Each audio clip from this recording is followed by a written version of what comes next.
As I promised you 2 days after October 7th, we are changing the face of the Middle East. In the first week of the war, we eliminated the dictator Khamenei.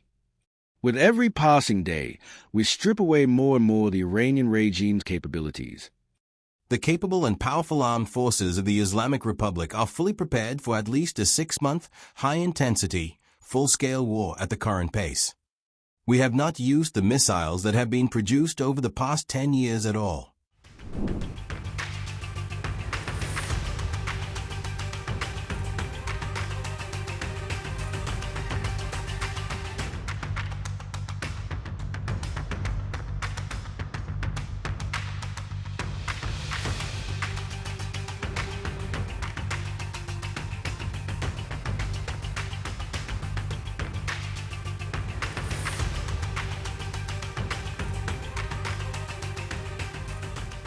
In Iran, we fought against the murderous Ayatollah regime in Operation Rising Lion, and now we are doing so with even greater vigor in Operation Lion's Rule.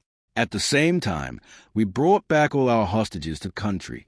We struck the centers of terror in Judea and Samaria, we climbed to the crown of Mount Hermon, and we created buffer zones in Syria, Lebanon, and Gaza. As I promised you 2 days after October 7th, we are changing the face of the Middle East. But we did not only change the Middle East, first and foremost, but we changed ourselves. After the great disaster of October 7th, I decided to lead a profound shift. Powerful actions one after another, proactive and surprising actions that dramatically change the balance of power between our enemies and us. Through these methods, we have turned Israel into a regional power that detains and defeats its enemies. All of this requires initiative, daring, and risk-taking. In Seret Matkal, where I served as a fighting commander, there hung in the dining room a large poster with only 3 words: "Who dares wins." If you don't dare, if you are constantly afraid of failure, you will lose.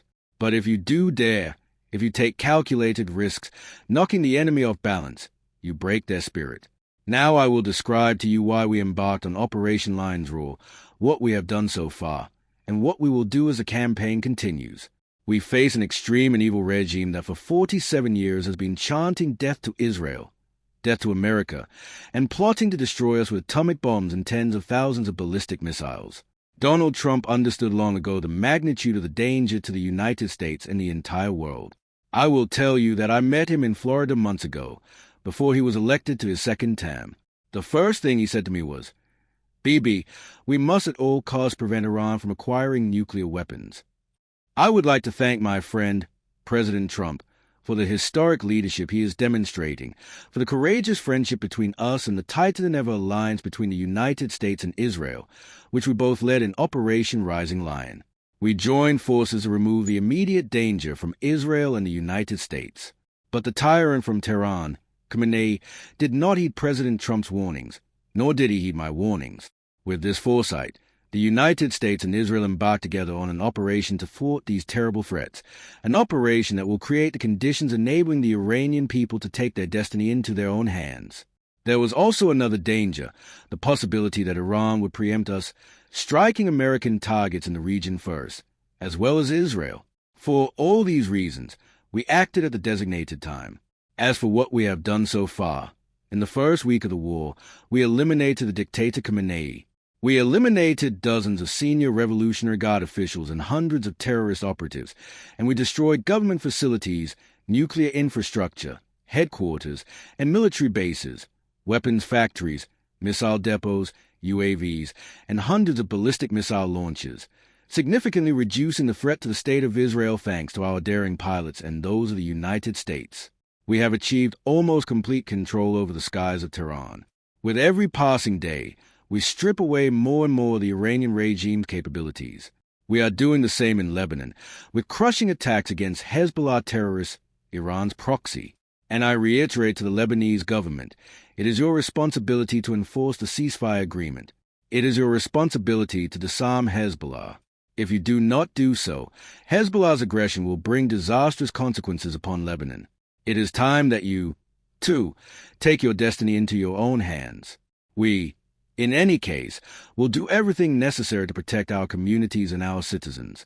Regarding what we will do next in Iran, we have an organized plan with many surprises to destabilize the regime and allow for change. We have many more targets, and I will not detail them here. But to the operatives of the Revolutionary Guards, those who oppress the Iranian people in the streets, whoever lays down their weapon will not be harmed. Whoever does not do so, their blood will be on their own head. And to the Iranian people, I say, I have been speaking with you and for you for decades. The moment of truth is approaching, for we do not seek to divide Iran. We seek to liberate Iran, to free it from the yoke of tyranny and to live with it in peace.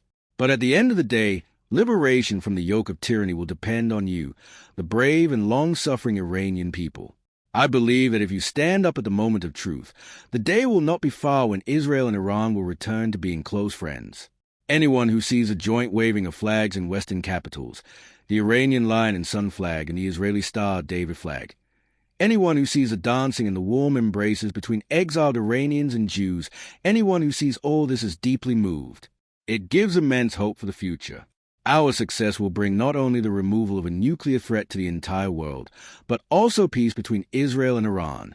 It will also bring a dramatic expansion of the circle of peace around us. Today, everyone understands that the Ayatollah regime endangers the entire world.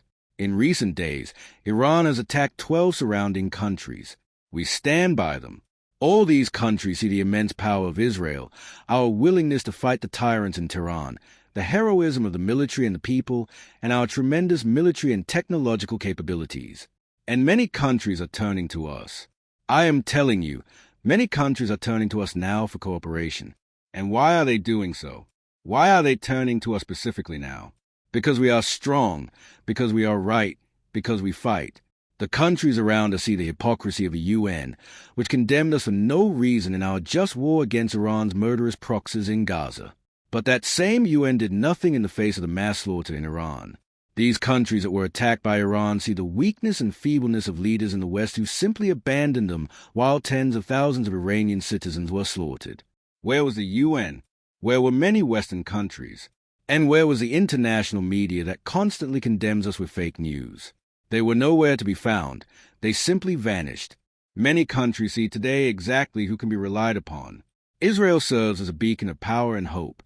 Thanks to this power, we will be able to expand the circle of security, peace, and prosperity in the future to extents we have never known. But right now, citizens of Israel, we are still in the midst of a difficult campaign. We will not cease fighting it. The tyrants in Iran, we will strike them mercilessly. Operation Lion's Roar will continue with uncompromising momentum. Together we will continue to stand firm. Together we will roar like a lion. And with God's help, together we will ensure the eternity of Israel. Weaponry, strategy, tactics, the initiative, an arsenal of heavy missiles, ballistic and cruise, along with various types of drones and attack vessels has been prepared, appropriate for a large-scale war, an all-out war, and a prolonged conflict. The capable and powerful armed forces of the Islamic Republic are fully prepared for at least a 6-month, high-intensity, full-scale war at the current pace. The missiles we have used so far mainly belong to the first and second generations, mostly produced around 2012 and 2013. In fact, we have not used the missiles that have been produced over the past 10 years at all, even though production in recent years has increased several times. In the period between the 12-day war and the Ramadan war, missiles equivalent to several years of production were manufactured.